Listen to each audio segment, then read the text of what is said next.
Graça e paz, meus irmãos. Passando aqui para deixar mais um devocional nessa manhã. Nós estamos seguindo aí os ensinamentos do Senhor Jesus na vida de Paulo, quando ele escreveu a Tito. A carta de Paulo a Tito, uma carta extremamente prática. Tito está em Creta, foi deixado lá para organizar a igreja naquela região.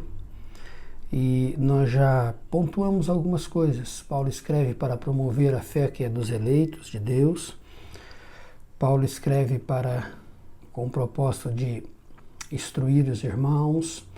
Esse ensino de Paulo promove a esperança da vida eterna. A esperança é algo certo, concreto, que Deus que prometeu antes dos tempos eternos não pode falhar. Vimos alguns conselhos práticos relacionados ao homem maduro, ao jovem, às mulheres. E agora chegamos na parte a qual Paulo, através da carta, vai orientar Tito a como deve proceder os escravos, aqueles que servem aos seus senhores. Ele diz assim no verso 9: quanto aos escravos, devem sempre obedecer a seu Senhor e fazer todo o possível para agradá-lo. Não devem ser respondões, nem roubar, mas devem mostrar-se bons e inteiramente dignos de confiança. Assim tornarão atraente em todos os sentidos o ensino a respeito de Deus, nosso Salvador.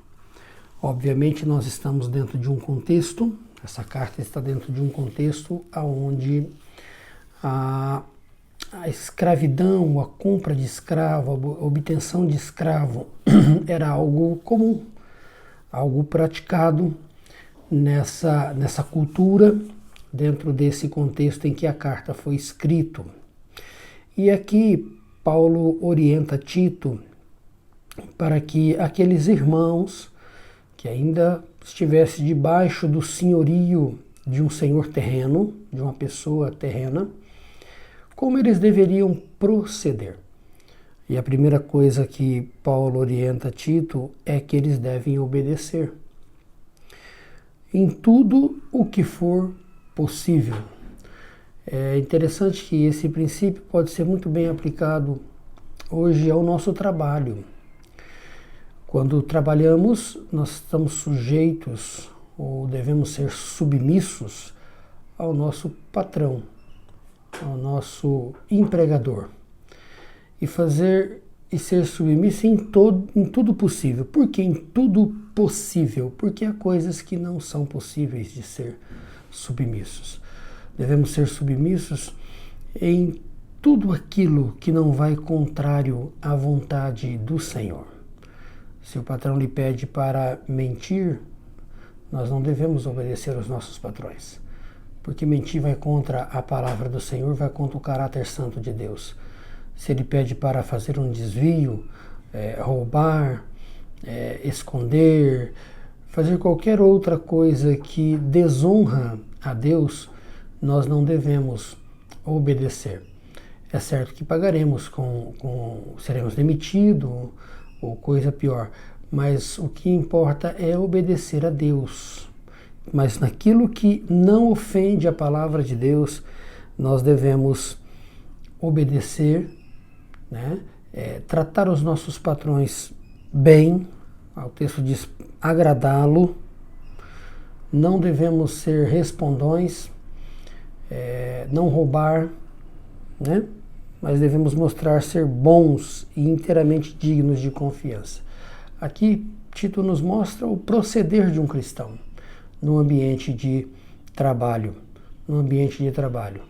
É duro quando nós ouvimos de alguns empregadores a triste conclusão de que crentes, aqueles que professam a fé em Cristo, se portam como ímpios ou até mesmo piores que os ímpios. Isso é lamentável, porque a palavra nos orienta que a nossa fé e a nossa vida cristã deve abarcar também as outras esferas da nossa vida, assim como o trabalho, assim como o estudo, assim como o lazer, assim como qualquer aspecto de nossa vida, nós devemos evidenciar a fé que professamos em Deus. Então, é duro quando vemos, às vezes até presenciamos empregados respondendo, né, para os seus patrões, roubando os seus patrões, não sendo digno de confiança, não sendo bons no trabalho, né? Então, nós devemos atentar que a palavra nos recomenda, Deus nos recomenda a sermos bons no trabalho, fazermos com excelência, fazermos o melhor que está ao nosso alcance para a glória de Deus, porque o nosso trabalho também deve glorificar a Deus, que é o que Tito termina dizendo: assim tornarão atraente em todos os sentidos o ensino a respeito de Deus, nosso Salvador. Então observe que o foco é Deus, é a glória de Deus. E eu não glorifico a Deus somente quando estou na igreja, rendendo louvor e adoração a Ele, não.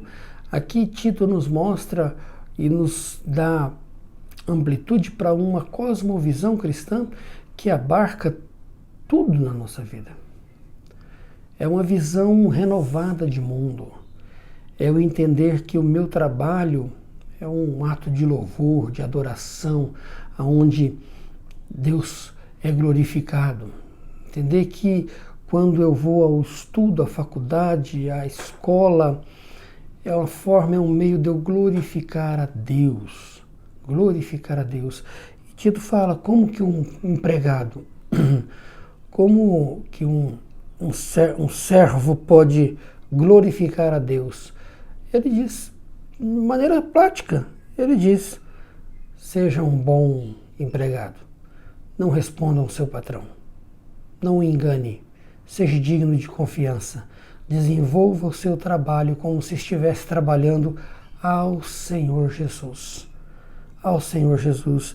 Aí ele conclui: assim tornarão atraente em todos os sentidos o ensino a respeito de Deus, nosso Salvador. Então, olha que coisa maravilhosa. Trabalhar com essa perspectiva, servir o outro com essa perspectiva, muda tudo em nossa vida. Nós passamos a ver que, como Paulo escreve aos Coríntios, que não importa se comemos ou se bebemos, ou se fazemos qualquer outra coisa, o que realmente importa é que isso seja feito para a glória de Deus. Deus recebe a glória e deve receber a glória em todas as ações de nossa vida. Todas as ações de nossa vida. Talvez a pergunta possa estar surgindo em sua vida: mas como eu posso fazer isso? Como eu posso glorificar a Deus dessa maneira? A Escritura nos orienta como nós podemos viver, nos portar em todas as áreas da vida, de maneira que Deus seja glorificado. De maneira que Deus seja glorificado. Aqui está a Escritura, a nossa regra de fé e prática, de modo que Deus recebe a glória e toda a honra em tudo aquilo que fazemos em nossa vida. Então, Tito fecha aqui essas instruções relacionadas ao homem maduro, às mulheres, aos jovens, às mulheres mais novas, agora aos servos, pois Tito continuará a sua instrução, agora referente à graça de Deus, nós veremos no próximo vídeo. Que Deus nos ajude e nos dê graça, já nessa manhã de segunda-feira, a sairmos com essa perspectiva. Não importa o que eu vá fazer, eu vou fazer para a glória do meu Senhor. Vou trabalhar para a glória do meu Senhor, vou estudar para a glória do meu Senhor, vou negociar para a glória do meu Senhor. O importante é que o ensino de Deus, a vida de Cristo seja manifesta em mim, ao ponto do ensino de Deus ser atraente em todos os sentidos, para a glória do Senhor. Que Deus abençoe sua vida nessa manhã. Um forte abraço.